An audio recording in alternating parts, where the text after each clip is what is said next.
Let's be honest, most of us consider ourselves good people. But we also tend to assume that violent conflict is inevitable, just a natural human instinct.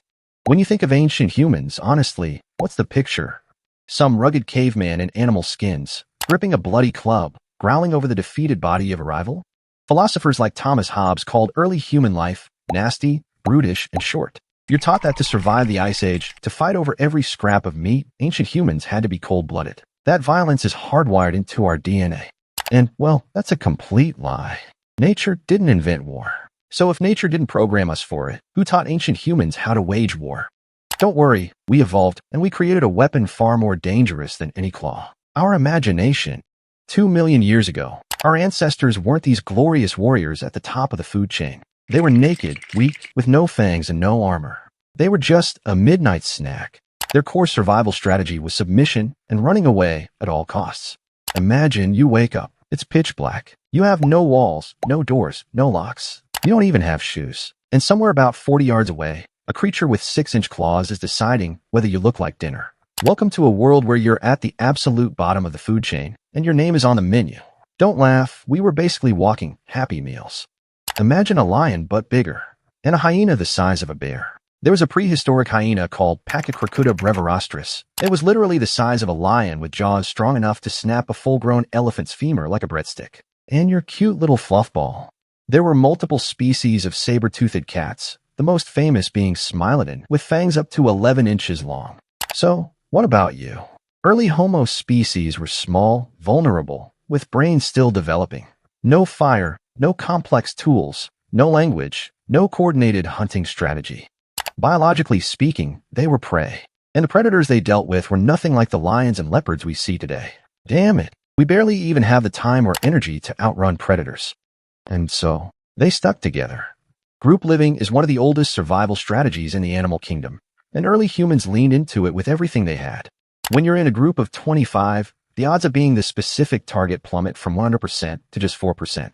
And from a predator's perspective, a wildebeest on the other side of the hill looks a lot more appealing than a mob of 25 hominids right in front of them, screaming, grabbing rocks, and charging with sticks. Predators almost never actually want to fight. A lion taking a rock to the face might not be able to hunt effectively for weeks. Apex predators generally have a razor-thin margin for error when it comes to injuries, because an injury means you can't hunt, and not hunting means death. So, most large carnivores are deeply, inherently risk-averse. They want an easy, clean, low-risk kill. Anything that massively spikes their risk, coordinated noise, mob resistance, projectiles coming from all sides, is usually enough to make them turn around and find another target. And over time, early humans watched, and they caught on to how these predators thought. And then they actively began mobbing them. Then they discovered fire, not just for warmth, not just to keep the bugs away, and not just for cooking. Almost every large land predator on Earth has an instinctive fear of fire. It's a deep, ancient evolutionary response, forged in a world where fire was an unstoppable natural disaster, lightning strikes, volcanic eruptions that they had absolutely zero control over. Before fire, humans were something the world happened to. After fire, humans started happening to the world. Every night, while other animals sought shelter, humans gathered around a fire, telling stories, sharing experiences, and plotting how to turn the food chain upside down. They used fire to harden the tips of soft, easily splintered green wood, turning them into lethal wooden spears. They tossed stones into smoldering embers. Once cooled, the rock became less brittle and fractured more predictably. They chipped them into blades as sharp as modern surgical scalpels to make axe heads and arrowheads. And attaching a stone point to a wooden shaft? Just use fire to melt and boil down pine resin or birch bark pitch. Mix that thick sludge with beeswax, charcoal dust, or dried animal dung. Slap it onto the joint, let it cool, and it hardens like modern concrete or epoxy, locking the stone head perfectly to the shaft. Combat shifted from hand-to-hand brawls to throwing spears from a distance. Intercontinental ballistic missiles and combat drones are just the spears of the modern age. Drain the enemy's life force while keeping yourself completely out of the danger zone. Alongside weapons, humans evolved a second arsenal, language. Don't think of language as just campfire storytelling. In the beginning, it was a real-time survival intelligence network. One guy spots leopard tracks, he passes that intel to the whole tribe. Hundreds of personal experiences merged into a massive database. Exactly like how modern military alliances share satellite intel to counter a superpower, our ancestors relied on an information alliance to survive. From that network, they mapped out something called the landscape of fear. They knew which valley had bears in the winter, which watering hole had lions in the dry season, and they avoided those areas. Sound familiar? No-fly zones, rebel-infested straits like the Red Sea, or nations isolated by economic sanctions. We are still constantly updating our routes and modifying our behavior based on fear, exactly like our ancestors did tens of thousands of years ago. Thanks to distance and information, humanity pulled off the greatest coup in Earth's history. Woolly mammoths, saber-toothed cats, giant ground sloths. Every creature that used to chew on our skulls went extinct. Humanity won. But here is where the tragedy begins. Once you've wiped out every fong on Earth, the world gets pretty safe. But there's a catch. Humans evolved to constantly scan for and analyze threats. With no beasts left to fear, this massive intelligence network found itself with no targets. And so, we started using language and imagination to invent enemies. The enemy was no longer a physical creature with obvious claws. Enemies slowly morphed into invisible concepts, phantoms woven by collective imagination, or just the guys in the tribe across the river who painted their faces differently. We started fearing risks that hadn't even happened yet. A consciousness capable of transcending time and space allowed humans to breed endless paranoia against their own kind.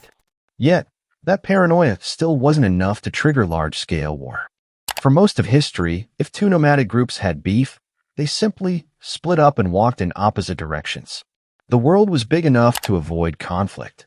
Running away was still a top-tier option. So when did humans actually start waging war? It happened when we stopped running. About 10,000 years ago, the agricultural revolution kicked off. Humans started planting seeds, building houses, hoarding food, and domesticating animals. For the first time in history, people were tied to a piece of land. You can't just shove a wheat field into your pocket and run away when you get into a fight with your neighbor. The concept of fixed assets was born, bringing with it invisible lines drawn in the dirt called borders. Settled life created hierarchies, a ruling class, and a ruled. And to protect those fixed borders, rulers needed an army. They exploited the fatal flaw in the human brain, collective bonding and imagination. Out of loose nomadic tribes, humans forged imagined communities, empires. They used isms and ideologies to bind millions of total strangers together. Here is history's greatest irony. The herd mentality that acted as a shield protecting us from wild beasts had now mutated into the very sword we use to slaughter each other. Just tap into the right collective fear of an uncertain future, of a phantom enemy threatening the community's survival, and millions will gladly put on a uniform, grab a weapon, and aim it at a total stranger thousands of miles away. They march into the meat grinder not out of hunger, not out of natural instinct, but for an ideology manufactured by civilization. As scholar James Hillman put it, war is driven by the imagination of an enemy, rather than any real physical threat. We love to brag that humans aren't the fastest or the strongest, yet we're the most dangerous because our ability to learn and adapt outpaces evolution itself. And in today's prolonged wars of attrition, victory doesn't just go to the guy with the biggest arsenal or the largest army. The edge goes to whoever can adapt fastest to new tech, build flexible supply chains, and sustain the resilience of their entire society. 21st century conflicts are all about grinding down the enemy's economic capacity and willpower until they collapse from within. So, from sharpened sticks to guided missile systems, humans have used their phenomenal adaptability to conquer every law of nature, only to build the most sophisticated self-destruct system on the planet. The real monsters didn't disappear. We just invited them to live inside us.